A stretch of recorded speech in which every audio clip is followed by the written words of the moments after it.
Good evening. Nearly 10 years ago, America suffered the worst attack on our shores since Pearl Harbor. This mass murder was planned by Osama bin Laden and his al-Qaeda network in Afghanistan and signaled a new threat to our security, one in which the targets were no longer soldiers on a battlefield, but innocent men, women, and children going about their daily lives. In the days that followed, our nation was united as we struck at al-Qaeda and routed the Taliban in Afghanistan. Then our focus shifted. A second war was launched in Iraq, and we spent enormous blood and treasure to support a new government there. By the time I took office, the war in Afghanistan had entered its 7th year. But al-Qaeda's leaders had escaped into Pakistan and were plotting new attacks, while the Taliban had regrouped and gone on the offensive. Without a new strategy and decisive action, our military commanders warned that we could face a resurgent al-Qaeda and a Taliban taking over large parts of Afghanistan. For this reason, in one of the most difficult decisions that I've made as president, I ordered an additional 30,000 American troops into Afghanistan. When I announced this surge at West Point, we set clear objectives: to refocus on al-Qaeda, to reverse the Taliban's momentum, and train Afghan security forces to defend their own country. I also made it clear that our commitment would not be open-ended and that we would begin to draw down our forces this July. Tonight, I can tell you that we are fulfilling that commitment. Thanks to our extraordinary men and women in uniform, our civilian personnel, and our many coalition partners, we are meeting our goals.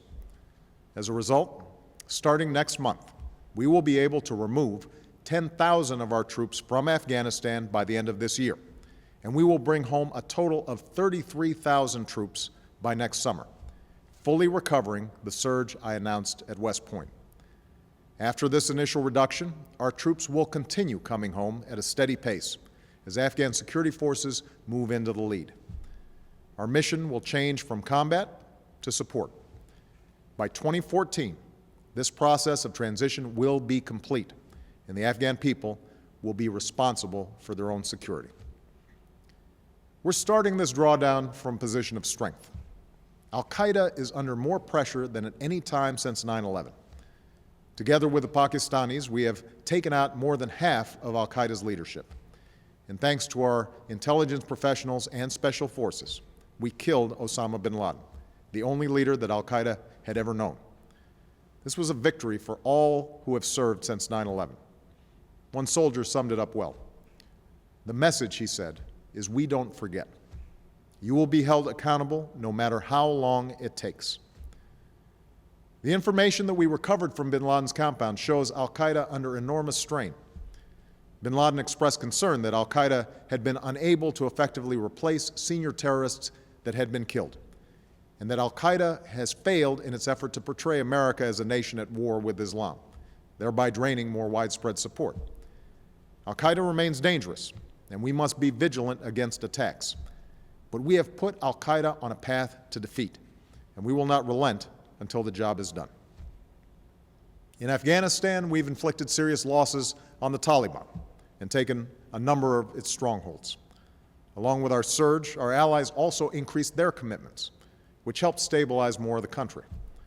Afghan security forces have grown by over 100,000 troops, and in some provinces and municipalities, we've already begun to transition responsibility for security to the Afghan people.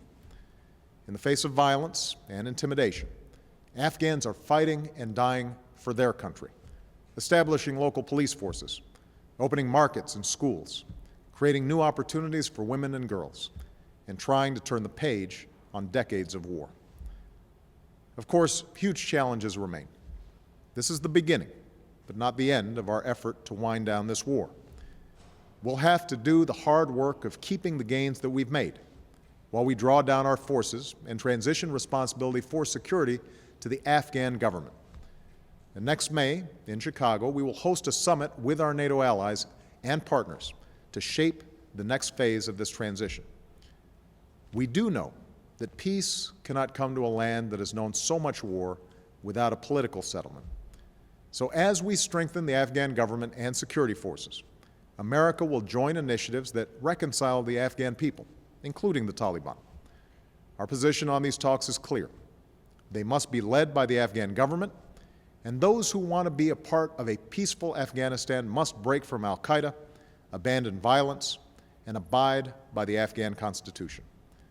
But, in part because of our military effort, we have reason to believe that progress can be made. The goal that we seek is achievable and can be expressed simply. No safe haven from which al-Qaeda or its affiliates can launch attacks against our homeland or our allies. We won't try to make Afghanistan a perfect place. We will not police its streets or patrol its mountains indefinitely. That is the responsibility of the Afghan government, which must step up its ability to protect its people and move from an economy shaped by war to one that can sustain a lasting peace. What we can do and will do is build a partnership with the Afghan people that endures, one that ensures that we will be able to continue targeting terrorists and supporting a sovereign Afghan government. Of course, our efforts must also address terrorist safe havens in Pakistan. No country is more endangered by the presence of violent extremists, which is why we will continue to press Pakistan to expand its participation in securing a more peaceful future for this war-torn region. We'll work with the Pakistani government to root out the cancer of violent extremism, and we will insist that it keeps its commitments. For there should be no doubt that so long as I am president, the United States will never tolerate a safe haven for those who aim to kill us. They cannot elude us, nor escape the justice they deserve. My fellow Americans, this has been a difficult decade for our country. We've learned anew the profound cost of war, a cost that's been paid by the nearly 4,500 Americans who have given their lives in Iraq and the over 1,500 who have done so in Afghanistan. Men and women who will not live to enjoy the freedom that they defended. Thousands more have been wounded. Some have lost limbs on the battlefield, and others still battle the demons that have followed them home. Yet tonight, we take comfort in knowing that the tide of war is receding. Fewer of our sons and daughters are serving in harm's way. We've ended our combat mission in Iraq, with 100,000 American troops already out of that country. And even as there will be dark days ahead in Afghanistan, the light of a secure peace can be seen in the distance. These long wars will come to a responsible end. As they do, we must learn their lessons. Already this decade of war has caused many to question the nature of America's engagement around the world. Some would have America retreat from our responsibility as an anchor of global security and embrace an isolation that ignores the very real threats that we face. Others would have America overextended, confronting every evil that can be found abroad.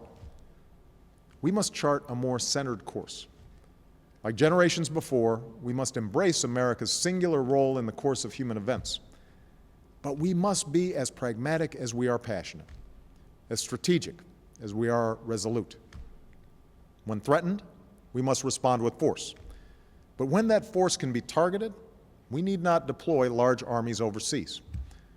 When innocents are being slaughtered and global security endangered, we don't have to choose between standing idly by or acting on our own. Instead, we must rally international action, which we're doing in Libya, where we do not have a single soldier on the ground, but are supporting allies in protecting the Libyan people and giving them the chance to determine their own destiny.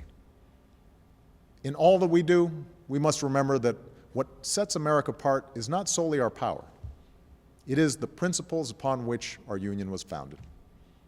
We're a nation that brings our enemies to justice while adhering to the rule of law and respecting the rights of all our citizens. We protect our own freedom and prosperity by extending it to others. We stand not for empire, but for self-determination. That is why we have a stake in the democratic aspirations that are now washing across the Arab world. We will support those revolutions with fidelity to our ideals, with the power of our example, and with an unwavering belief that all human beings deserve to live with freedom and dignity. Above all, we are a nation whose strength abroad has been anchored in opportunity for our citizens here at home. Over the last decade, we have spent $1 trillion on war at a time of rising debt and hard economic times. Now we must invest in America's greatest resource, our people. We must unleash innovation that creates new jobs and industries while living within our means. We must rebuild our infrastructure and find new and clean sources of energy. And most of all, after a decade of passionate debate, we must recapture the common purpose that we shared at the beginning of this time of war. For our nation draws strength from our differences, and when our union is strong, no hill is too steep, no horizon is beyond our reach. America, it is time to focus on nation building here at home. In this effort, we draw inspiration from our fellow Americans who have sacrificed so much on our behalf. To our troops, our veterans, and their families, I speak for all Americans when I say that we will keep our sacred trust with you and provide you with the care and benefits and opportunity that you deserve. I met some of these patriotic Americans at Fort Campbell. A while back, I spoke to the 101st Airborne that has fought to turn the tide in Afghanistan, and to the team that took out Osama bin Laden. Standing in front of a model of bin Laden's compound, the Navy SEAL who led that effort paid tribute to those who had been lost. Brothers and sisters in arms whose names are now written on bases where our troops stand guard overseas, and on headstones in quiet corners of our country where their memory will never be forgotten. This officer, like so many others I've met on bases in Baghdad and Bagram, and at Walter Reed and Bethesda Naval Hospital, spoke with humility about how his unit worked together as one, depending on each other and trusting one another, as a family might do in a time of peril. That's a lesson worth remembering, that we are all a part of one American family. Though we have known disagreement and division, we are bound together by the creed that is written into our founding documents, and a conviction that the United States of America is a country that can achieve whatever it sets out to accomplish. Now, let us finish the work at hand. Let us responsibly end these wars and reclaim the American dream that is at the center of our story. With confidence in our cause, with faith in our fellow citizens, and with hope in our hearts, let us go about the work of extending the promise of America for this generation and the next. May God bless our troops, and may God bless the United States of America.